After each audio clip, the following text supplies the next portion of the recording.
ఇక ఇక అమరావతి ప్లాట్ల స్కాములు చూస్తే, ఇక అమరావతిలో అలొకేట్ చేసే ప్లాట్ల స్కాములు చూస్తే చంద్రబాబు నాయుడు గారి మనుషులకు, అంటే ఏబిఎన్ ఆంధ్రజ్యోతి రాధాకృష్ణ గారికి,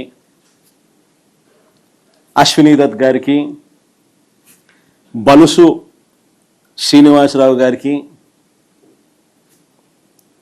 బెజవాడ రమేష్ గారికి, ఇలాంటి వారికి, వీరి కాక తన బినామీలకు, ఇలాంటి వారికి అమరావతిలో రోడ్ల పక్కన విలువైన రిటర్నబుల్ ప్లాట్స్ ఇస్తారు.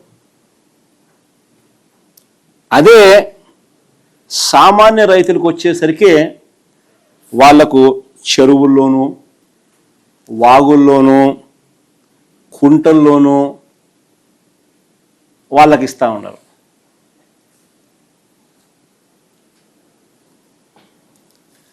అసలు ఏమిటి అన్యాయము?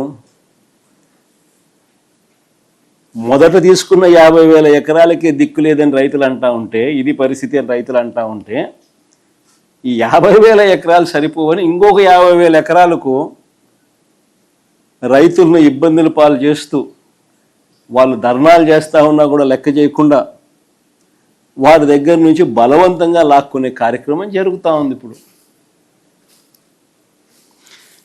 నిజంగా బాధ్యత గల ప్రతిపక్షంగా మేము ఇవన్నీ కూడా చంద్రబాబు నాయుడు గారిని ప్రశ్నిస్తూ ఆధారాలతో సహా బయట పెడతా ఉన్నసరికి చంద్రబాబు నాయుడు గారు బీపీ పెరుగుతూ ఉంది, ఇష్టం వచ్చినట్టుగా తిడతా ఉన్నాడు, అబద్ధాలు చెప్తా ఉన్నాడు, అబద్ధాలతో తిట్టిస్తూ ఉన్నాడు. ఆయన మంత్రులు అందరూ కూడా ఆ తిట్టించే కార్యక్రమం ఏ స్థాయికి పోతా ఉంది అంటే, అబద్ధాలు చెప్పే కార్యక్రమాలు, కుట్రలు చేసే కార్యక్రమాలు ఏ స్థాయికి పోతా ఉన్నాయి అని అంటే, టాపిక్ డైవర్ట్ చేసేందుకు, ఇవన్నీ కూడా టాపిక్ డైవర్ట్ చేసేందుకు, ఎవరు కూడా ఆయనను ప్రశ్నించకుండా భయపెట్టేందుకు, ప్లస్ టాపిక్ డైవర్షన్కు వీళ్ళంతకి వీళ్ళే బిల్డప్ ఇస్తారు, వీళ్ళంతకి వీళ్ళే ఒక కథ అల్లుతారు, వీళ్ళంతకి వీళ్ళే ఈనాడు, ఆంధ్రజ్యోతి, టీవీ5, చంద్రబాబు నాయుడు, ఇదో మాఫియా ముఠ.